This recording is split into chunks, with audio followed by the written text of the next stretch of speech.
Hello दोस्तों, प्रीति सिंह फिर हाजिर हूँ एक नई कहानी लेकर। आप तो जानते ही हैं कि कैसे मेरे भाई ने मेरी चूत की सील तोड़ी थी और तब से हमें जब भी मौका मिलता है हम चुदाई करते हैं। मेरा भाई मेरी चूत बहुत बार चोट चुका है। अभी होली के बाद की बात है। माँ और पापा 2 दिन के लिए कहीं रिश्तेदारी में गए थे। वो लोग सुबह 10 बजे घर से निकल गए थे, तो अब घर में हम 2 लोग ही थे। माँ पापा के जाते ही भाई मेरे पास आया और उसने मुझे अपनी बाहों में उठा लिया और मुझे बेडरूम में ले आया और उसने मुझे बेड पर पटक दिया और खुद मेरे ऊपर लेट गया और मुझे चूमने लगा।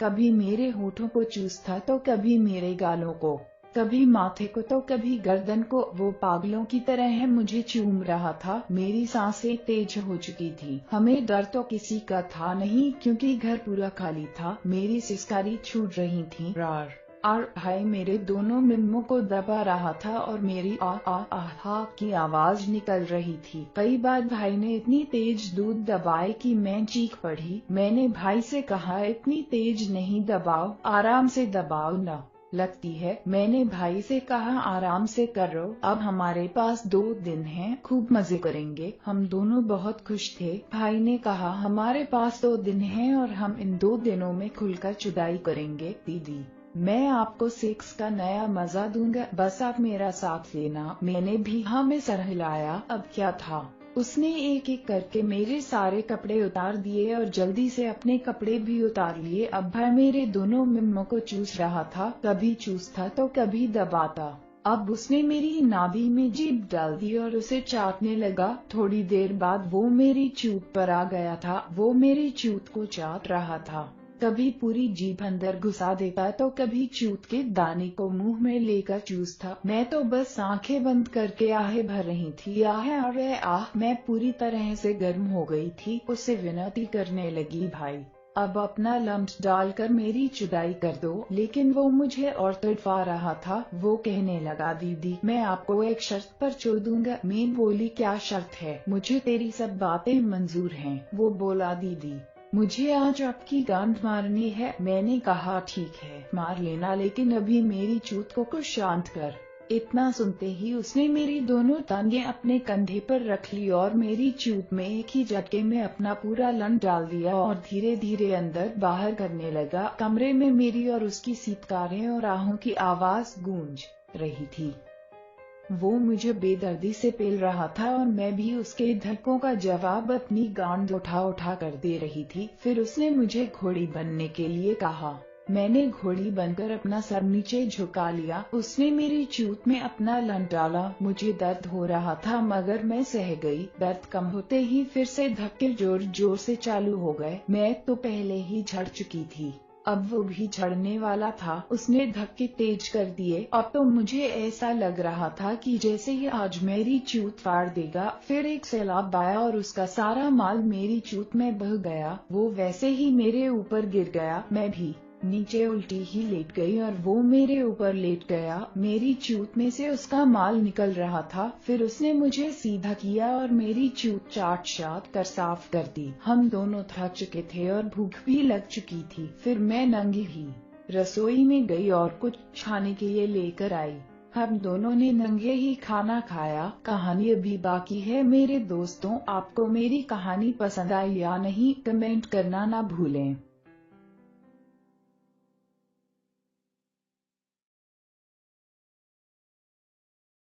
हेलो दोस्तों, मेरा नाम अलका है और मेरी उम्र अब 43 साल है। मेरे 2 बच्चे हैं और अब अलग अलग शहरों में अपनी अपनी नौकरी में बिजी है। मेरी जिंदगी शादी के बाद से काफी अच्छी है। मेरे पति मुझे बहुत ही प्यार करते हैं और बिस्तर में तो उनका कोई सानी नहीं है। वो बहुत ही सेक्सी और मदहोश है और उनका लन पूरे दिन और रात खड़ा ही रहता है। मैं उनको हमेशा पूछती थी कि आप ऑफिस में कैसे करते हो, और वो मजाक में बोलते थे कि ऑफिस की लड़कियों के नाम पर बाथरूम में मुझ मार लेता हूँ, और जोर जोर से हंसने लगते थे और मैं उनसे बनवाती गुस्सा करने लगती थी। सब कुछ बढ़िया चल रहा था, लेकिन जैसे कि परिवर्तन दुनिया का नियम, तो इसी तरह मेरी जिंदगी में भी कुछ बदलाव आया। जिसने मेरी जिंदगी में काफी कुछ बदल दिया। मेरे पति एक बैंक में काम करते थे और उनका तबादला दूसरे शहर में हो गया था और मेरे बच्चे भी दूसरे शहर में रहते थे। किसी कारण से मुझे अपनी शहर में ही रुकना पड़ा और मेरे पति काफी समय में आते थे। उस समय मेरी उम्र करीब 37 साल की होगी और मेरे पति के साथ मेरी सेक्स लाइफ बहुत ही अच्छी थी और उनके जाने के बाद मुझे रात को बिस्तर पर नींद नहीं आती थी। मेरी चूत एक लंड के लिए तड़पती रहती थी। मैं पति के साथ फोन रोती थी, लेकिन उनकी भी मजबूरी थी। हम दोनों अपनी अपनी सेक्स की हवस को खत्म करने के लिए वेबकैम सेक्स भी किया, फोन सेक्स भी किया, लेकिन शरीर की जरूरत को नहीं मिटा पाए। हम दोनों ही किसी बाहरी आदमी के साथ अपने नए सेक्स संबंध नहीं शुरू करना चाहते थे, लेकिन हम दोनों की ही नीयत लड़के और लड़कियों पर खराब होने लगी। लेकिन हम दोनों ने ही ये एक दूसरे पर जाहिर नहीं होने दिया। मैंने अपने घर में एक कमरा एक लड़के को किराए पर दिया हुआ था। मेरा घर काफी बड़ा था और घर की सुरक्षा भी हो जाती थी। वो लड़का कोई 24 साल होगा और उसका नाम अमित था। वो किसी बाहर जाने के लिए कोई कोर्स कर रहा था। काफी अच्छा और सुंदर लड़का था, लेकिन थोड़ा शर्मीला था। मुझे अकेला घर काटता था, तो मैंने ही उससे थोड़ी बहुत बातचीत शुरू कर दी और धीरे धीरे वो मुझे से खुलने लगा और हम दोनों की बातचीत होने लगी। पहले तो मेरे मन में कोई पाप नहीं था, लेकिन बाद में मुझे कुछ शरारत सूझने लगी और मैंने अमित पर डोरी डालने शुरू कर दिए। शुरू में तो अमित कुछ नहीं समझता था या समझना नहीं चाहता था। तब मुझे लगता था कि अमित को सेक्स और संभोग में कोई दिलचस्पी नहीं है। लेकिन एक दिन मैंने रात को उसे खिड़की में से ब्लू फिल्म देखते हुए पकड़ा। वो नंगा होकर बैठा था और उसका काला और बड़ा लंड उसके हाथों में था और मस्ती में हस्तमैथुन कर रहा था और सिसकियां भर रहा था। उस समय तो मैंने उसको कुछ नहीं बोला, लेकिन बातों ही बातों में उसे एक बार बोल दिया। उसकी आंखें फाटी की फटी रह गई और उसने कुछ नहीं बोला। कुछ देर बाद वो उठा और अपने कमरे में चले गया और कुछ दिन तक मैंने उसे कोई ब्लू फिल्म देखते हुए नहीं देखा। लेकिन कुत्ते की पूंछ कभी सीधी नहीं होती। अमित को मालूम था कि मुझे दोपहर में सोने की आदत है। रविवार वाले दिन मैं सो गई और रवि ने अपने कमरे को बंद कर लिया और पूरा नंगा हो एक ब्लू फिल्म देखने लगा। मुझे सोते सोते पेशाब की हुड़क लगी, तो मैं संडास में पेशाब करने गई। मेरे घर में संडास का रास्ता अमित के कमरे के बराबर में से जाता था। जब मैं वहां से निकली तो मुझे अमित की सिसकियां और ब्लू फिल्म में चुभने की आवाजें आने लगी। मैं फिर समझ गई कि यह अमित मुद्दे और आज मेरा काम बन सकता है। मेरे पास अपने हर दरवाजे की डुप्लीकेट चाबी होती है और मैंने उस चाबी से बड़े ही सलीके से और बिना आवाज के दरवाजा खोला और झट से अंदर घुस गई। अमित का हाथ अपने लन पर था और वो अपना मुठ मार रहा था। जैसे ही उसने मुझे देखा तो वो सकपा गया। मैं उस समय सिर्फ सोने वाले कपड़ों में थी और मैंने ब्रा पैंटी भी नहीं पहनी थी। मैंने अंदर जाते ही अमित का लंड पकड़ लिया और उसको झटके मारने लगी। उसका लंड बहुत ही गर्म था और मेरे मुंह से सिसकी निकल गई। अमित कुर्सी पर बैठा था। मैंने अपनी टांगे कुर्सी के दोनों तरफ डाली और अमित के लंड पर बैठ गई। इस तरह से बैठने की वजह से मेरी ड्रेस ऊपर खींच गई।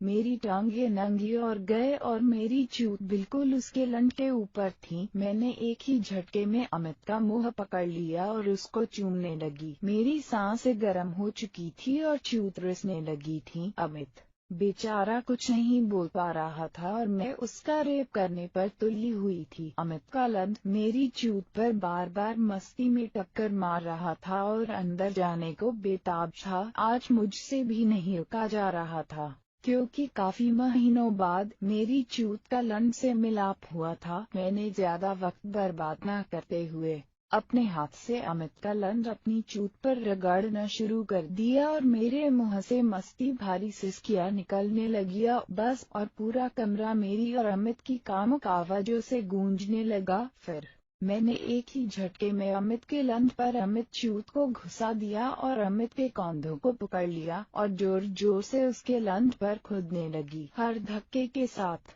मेरी कराहने की आवाज तेज होती जा रही थी और अमित का लंड भी मेरी चूत में फंस चुका था और अमित के मुंह से भी जोर से आवाज निकलने लगी, कुछ उस तेज कामुक धक्कों की वजह से और कुछ लंड को काफी महीनों के बाद लेने की वजह से। मैं झड़ गई और मेरा सारा जूस अमित के लंड पर फैल गया। अब अमित भी हल्का होना चाहता था और उसने मेरी गांड को कसकर पकड़ लिया और मुझे जोर जोर से ऊपर नीचे करने लगा। और उसकी गांड भी कुर्सी उछालने लगी और कुछ ही मिनटों बाद मैंने अपनी चूत के अंदर एक गर्म पानी की पिचकारी को महसूस किया। अमित झड़ गया और उसका लंड मेरी चूत में ही छोटा सा हो गया। अमित के चेहरे पर थकान लग रही थी और वो कुर्सी से गिरने लगा। मैंने अमित को संभाला और फिर हम दोनों ही जोर से हंस पड़े। उस दिन मैं अमित के कमरे में ही रही और मैंने अमित को 4 ऋण 5 14 और अपनी चूत की कई महीनों की प्यास को बुझाया। फिर तो अमित के वापस जाने तक अमित ने मुझे हर रात को 14 और मेरी बदन को मस्ती में रौंदा।